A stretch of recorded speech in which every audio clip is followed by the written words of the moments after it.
Mi pasión por el audio hi-fi me llevó a crear este espacio. Analicemos juntos la última tecnología. Imaginen por un momento la siguiente escena. Estamos frente a un amplificador de los años 70, tal vez un legendario Accuphase o un Luxman de la era dorada.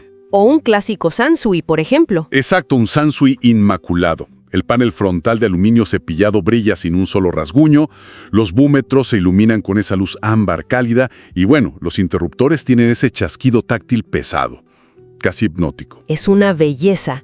Es como si el tiempo se hubiera detenido hace medio siglo. Totalmente. Y este es el paraíso que ofrece el mercado de audio de alta fidelidad vintage en Japón, lo que se conoce como JDM, el mercado doméstico japonés. Para los coleccionistas y puristas del sonido, es una verdadera mina de oro. Sí, equipos conservados en un estado que roza lo irreal. Pero y aquí pongan luces de neón parpadeantes, es un pero gigantesco. Intentar traer esa joya tecnológica desde Tokio hasta la sala de estar de este lado del mundo es un rompecabezas monumental. Uf, sí. Plagado de riesgos logísticos, financieros y sobre todo eléctricos. Bien, vamos a desempacar esto. En nuestra inmersión de hoy vamos a desgranar toda la información de nuestras fuentes, desde manuales técnicos hasta bitácoras de importadores. Todo para armar la guía definitiva de compra de equipos japoneses. Así es, vamos a explorar cómo navegar por los vendedores, cómo evitar que el envío internacional destruya el equipo, las políticas de devolución y la matemática detrás de los transformadores de voltaje. Porque, a ver, antes de preocuparnos por los enchufes, el primer paso lógico es encontrar el equipo y no caer en una trampa. Totalmente de acuerdo. Entonces, para quienes nos escuchan, ¿cómo empezamos? Bueno, es vital entender que el ecosistema de ventas en Japón tiene dos vías principales. La primera, y francamente la única que ofrece verdadera paz mental, son los distribuidores directos acreditados. Instituciones como Hi-Fido o Vintage Japan Hi-Fi, ¿cierto? Exactamente. No son simples tiendas de segunda mano. Tienen personal técnico capacitado, procesos formales de exportación y, digamos, hacen una restauración profunda antes de vender. Y luego está la segunda vía, que por lo que leímos es básicamente el salvaje oeste, las subastas en línea. Ay, sí, plataformas inmansas como Yahoo Auctions Japan, Mercari o Rakuma. Que son un muro casi infranqueable para el comprador internacional. Bloquean el acceso desde el extranjero o exigen direcciones locales. Es muy frustrante. Es como, no sé, intentar pedir comida de un menú secreto en un idioma que no dominas, y el mesero tiene órdenes de ignorarte. Tal cual. Por eso es obligatorio usar los llamados servicios proxy, intermediarios como Buye, Zen Market o Sendico, que compran el artículo a nombre del comprador. Lo fascinante aquí, o lo peligroso, es la barrera del idioma. Obliga a depender de la descripción de un tercero. Exacto. Y en la cultura del audio en Japón, los equipos suelen estar mantenidos por takumis, maestros artesanos. Ajá, que tienen décadas de experiencia. Sí, y cuando un takumi interviene en un amplificador, no le pasa un trapito húmedo. Abre el equipo, cambia capacitores secos de hace 40 años por componentes modernos de grado audiófilo. Limpia las pistas y recalibra todo. Usando osciloscopios para cumplir con las especificaciones originales. Es un arte. El problema es que en las subastas uno se topa con términos tramposos, como la etiqueta de vendido en estado as is o la palabra junk. Uy, sí. Y junk no siempre significa basura literal.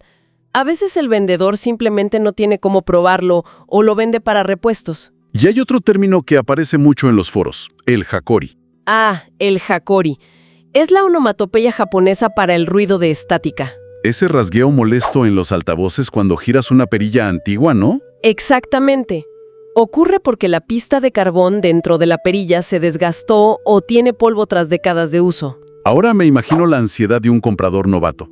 Está mirando fotos de una subasta, el aluminio brilla y la traducción dice que funciona bien. Es un momento de mucha tensión. ¿Cómo puede alguien distinguir entre una restauración nivel Takumi y una simple limpieza cosmética para inflar el precio? Esa es la trampa principal, ¿eh? Requiere ojo clínico. Un vendedor genuino no oculta el trabajo interno. O sea, tiene que mostrar las entrañas del equipo. Totalmente. Fotos de alta resolución de las placas, listas de los transistores reemplazados, incluso fotos de los osciloscopios. Claro, evidencia real. Si solo muestran el chasis pulido, es casi garantía de que los componentes de 1978 están a punto de fallar. Exacto. Para dar perspectiva, los verdaderos distribuidores cobran cientos de dólares solo por el diagnóstico inicial. La artesanía deja un rastro claro. ¿Tiene sentido? Buscar las entrañas en las fotos. Bien, cambiemos de escenario.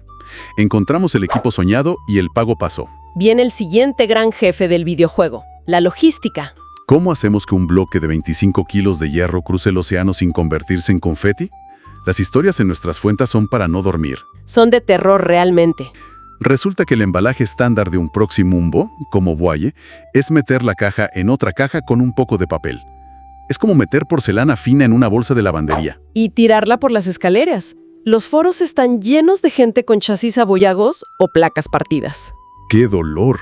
Es que esos embalajes son para ropa o figuras de acción, no para un transformador de 15 kilos. Por eso es vital pagar el embalaje protector. Que cuesta unos 1.500 yenes adicionales, unos 10 o 15 dólares, para que le pongan espuma de alta densidad. O buscar plataformas como Zen Market, que tienen fama de dar buenos embalajes industriales gratis. Pero, a ver, hago de abogado del diablo. Si ya estoy pagando comisiones y un flete carísimo, ¿no es ese cobro extra un impuesto oculto o un chantaje? Es una frustración válida, pero hay que ver la física. Un paquete de 30 kilos sufre caídas y vibraciones extremas en los aviones. Cierto. Esos 15 dólares pagan que un humano arme una caja a medida con refuerzos. Quejarse de eso para proteger una inversión de miles de dólares es, pues, una falsa economía. Falsa economía. Punto aceptado.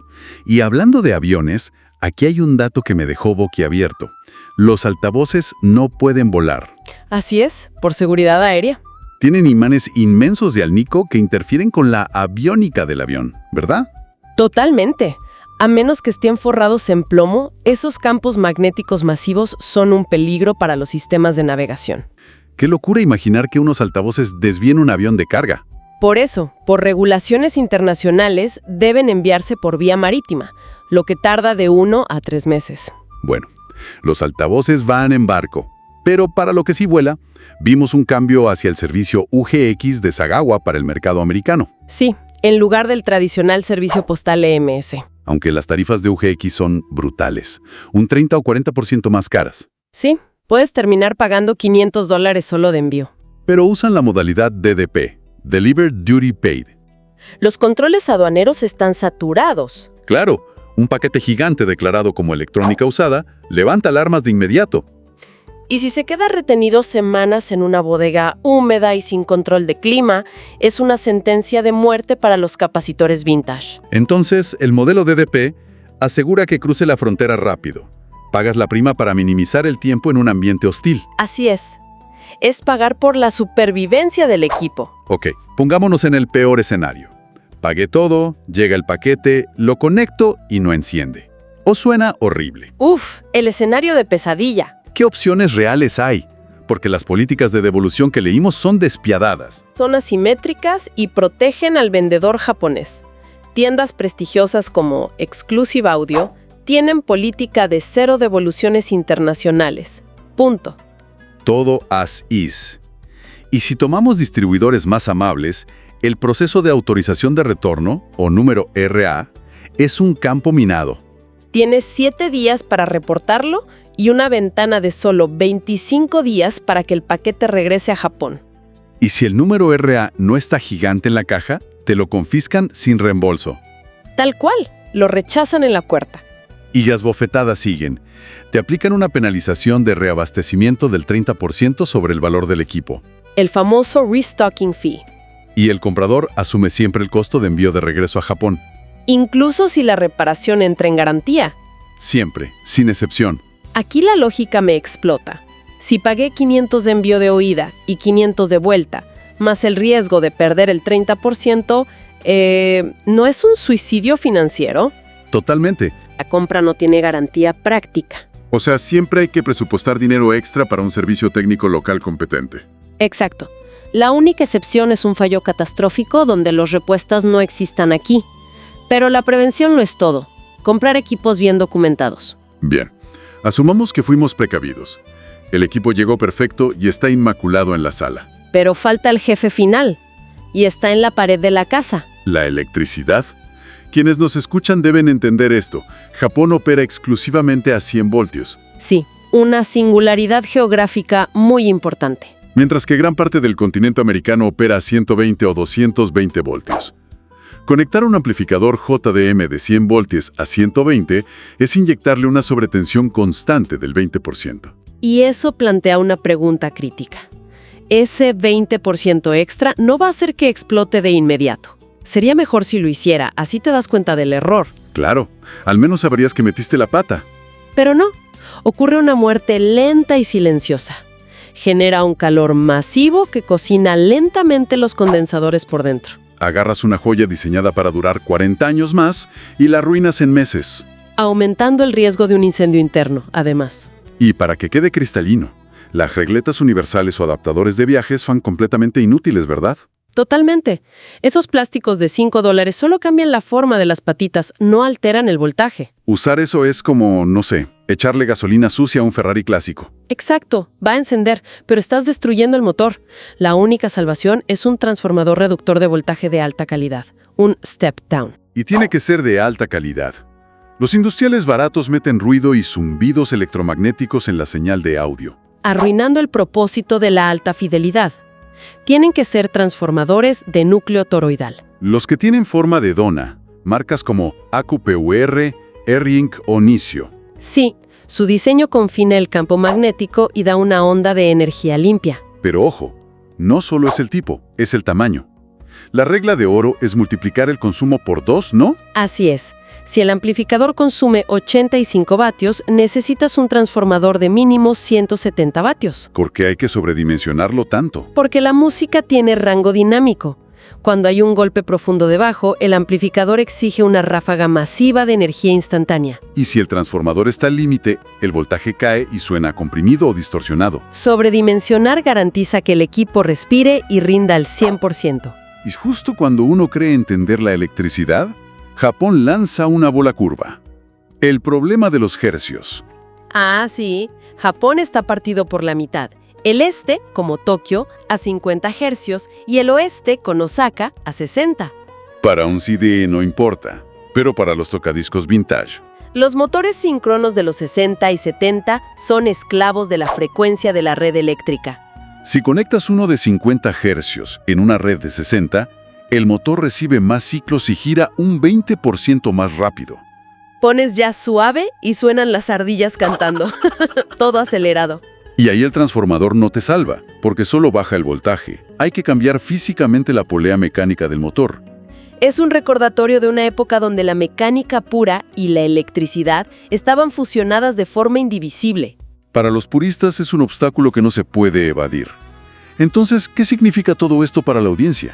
Que meterse en este mercado es de altísimo riesgo, pero con una recompensa sonora incalculable.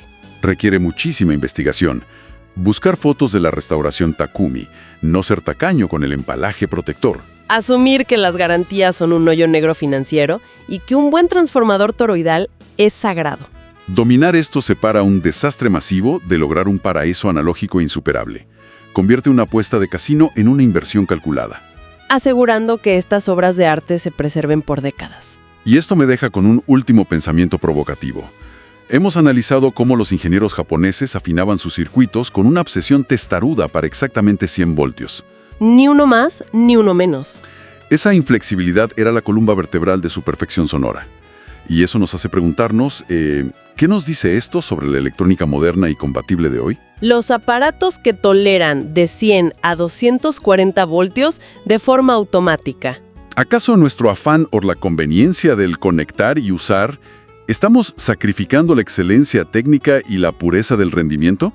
Es una excelente pregunta. Quizás deberíamos dejar de ver estos equipos antiguos con un rompecabezas molesto y apreciarlos como instrumentos de precisión de una época que no aceptaba compromisos.